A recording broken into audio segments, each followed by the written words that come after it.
Sí, que aparentemente ahí hay un solo. Dos da 4, 2 va a dar el mismo valor allá que acá, 4 va a dar el mismo valor que allá que acá, y hay una tercera que es irracional, que bueno, que no vamos a entrar en eso. Pero lo que quería mostrarles era que mucha gente advierte sobre los peligros. Acá no se ve. Ese es todo el punto que te estoy diciendo. Que si uno hace un sketch de una función y hace el sketch de la otra, un bosquejo de la función, uno puede caer en la trampa de que esto tiene una sola solución. Pero mirando la parte, es decir, estoy tratando de demostrar que en ciertas ocasiones puede haber peligros. Fíjense que por razones de escala tracé dos funciones similares a estas con otros valores, pero muy similares, porque una de las dificultades es imaginarse dos curvas cóncavas que se crucen en 3 puntos. Aquí las tienen. O sea, pero volvimos a la visualización.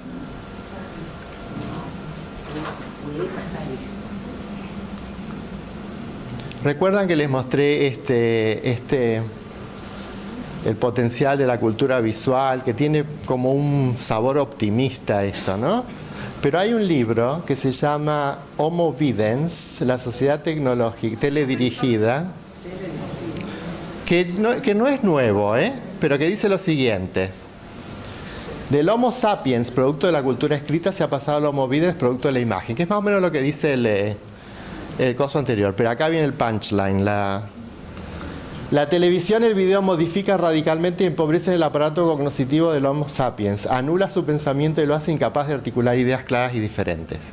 Nosotros lo vemos en nuestros adolescentes, que la capacidad de verbalizar o de expresar un pensamiento completo, de escribir una frase coherente, por lo menos nosotros lo vemos, que hay una disminución en la capacidad verbal, que los chicos se comunican con abreviaturas, se comunican con emoticones, se comunican con un montón de cosas, y o sea que no es todo rosa.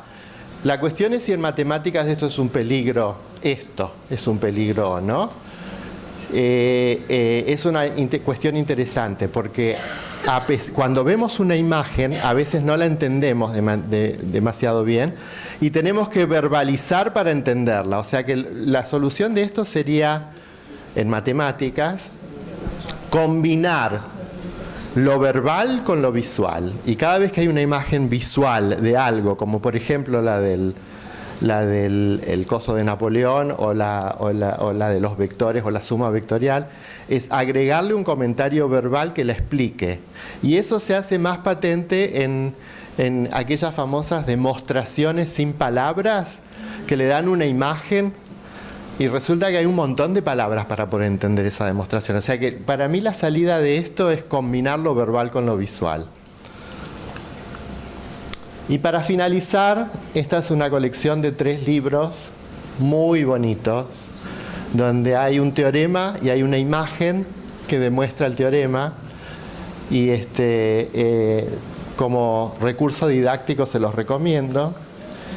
Estos libros son extraordinarios, se refieren únicamente a comunicación de información y de ahí está sacada la campaña de Napoleón, del primero. Tienen una serie de diseños gráficos para transmitir información que son fascinantes. No es matemáticas, es representación de datos en maneras visuales muy creativas. Y finalmente, 2 libros que son netamente matemáticos, que a lo mejor los conocen. El de Miguel de Guzmán estaba expuesto acá, y el de Claudia Alsina, que tiene el teorema ese que les mostré anterior. Lo saqué de allí, pero resulta que descubrí que en la historia de las matemáticas en el siglo XIX fue propuesto. Muchas gracias.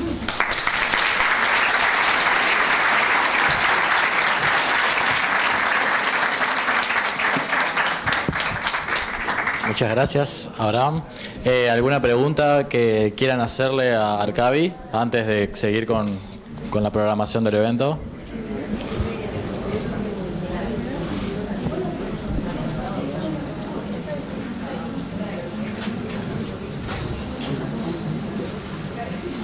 No es una pregunta, pero es un pedido.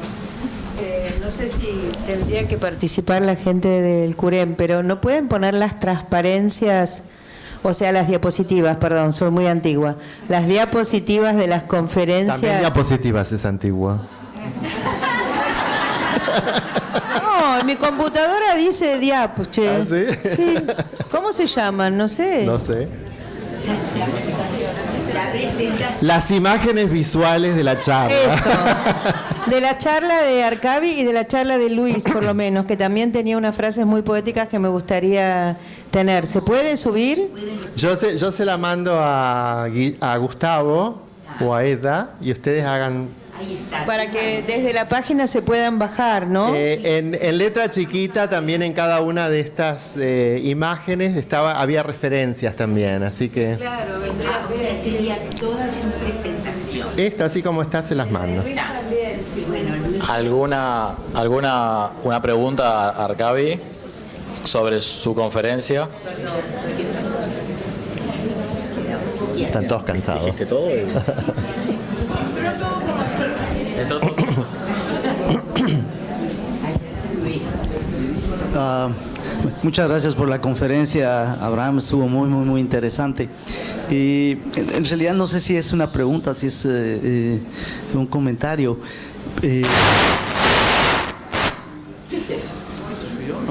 ¿Fui yo no? ¿Eso fue el comentario? No,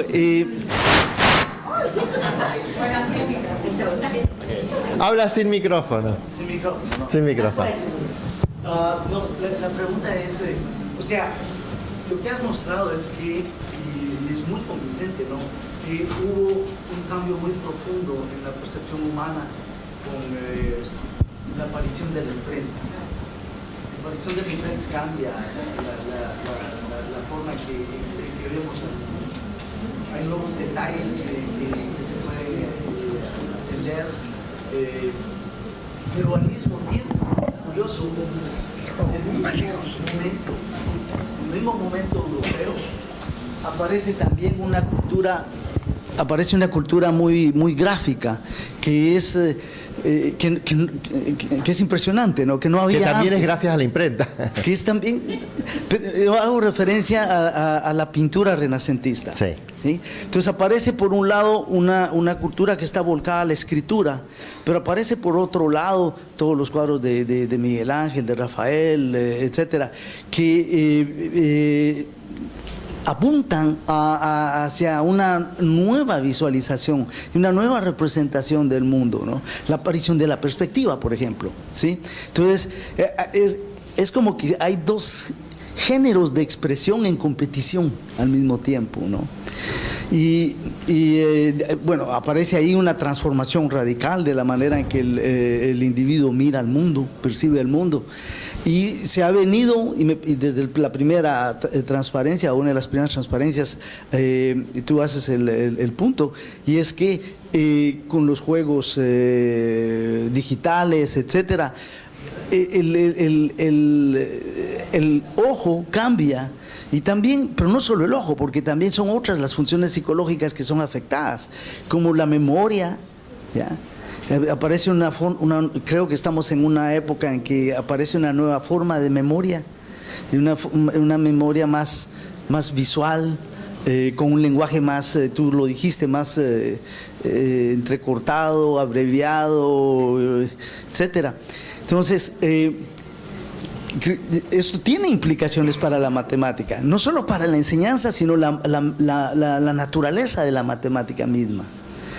Entonces, mi pregunta es, ¿cómo ves tú que eso podría afectar la matemática en sí?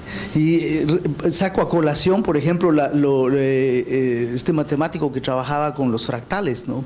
Que él mismo dice, la gente no está acostumbrada a ver los fractales, no le daban mucha importancia, ¿no? Pero luego aparece una nueva sensibilidad cultural, digamos. ¿Ya?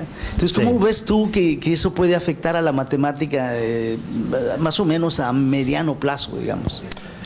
Varios puntos. Tú dijiste al principio que la aparición de la imprenta influyó no solamente en las cuestiones verbales, sino en las cuestiones visuales. Si uno se fija en la aparición de la computadora, el potencial de influir las cuestiones verbales está ahí.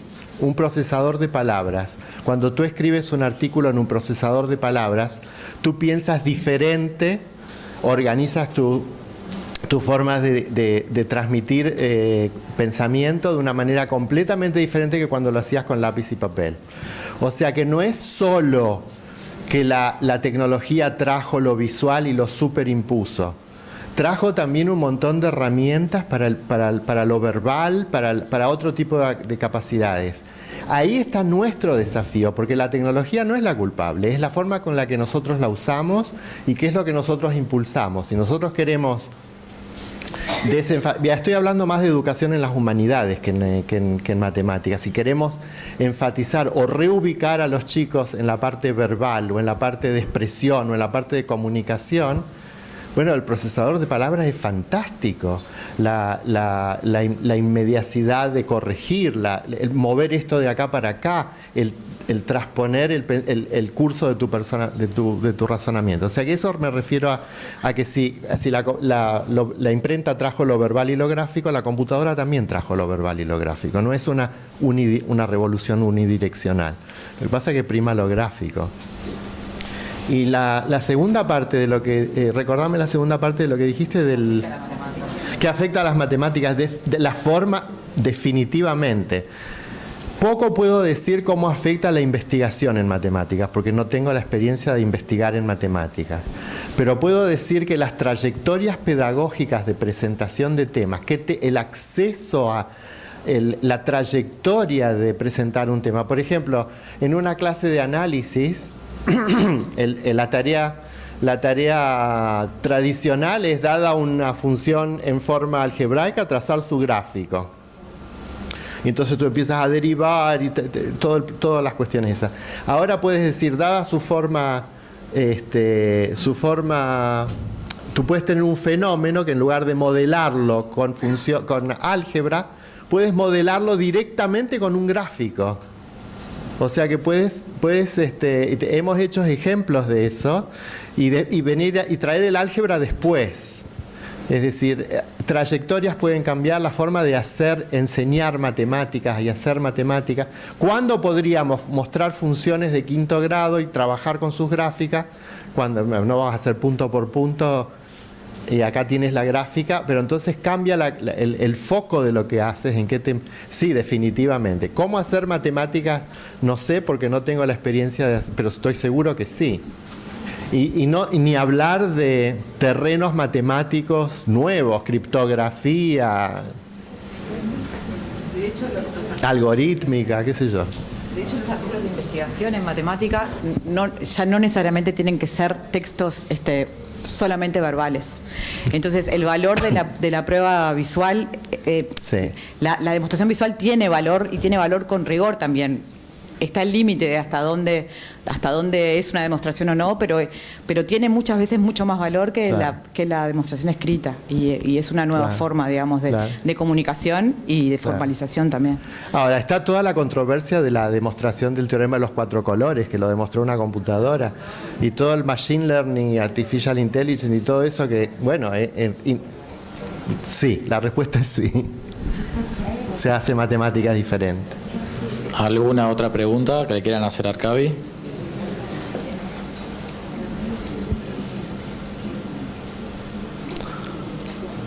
Bueno, muchas gracias. Pero gracias. antes de terminar, un espacio comercial, ¿puede ser?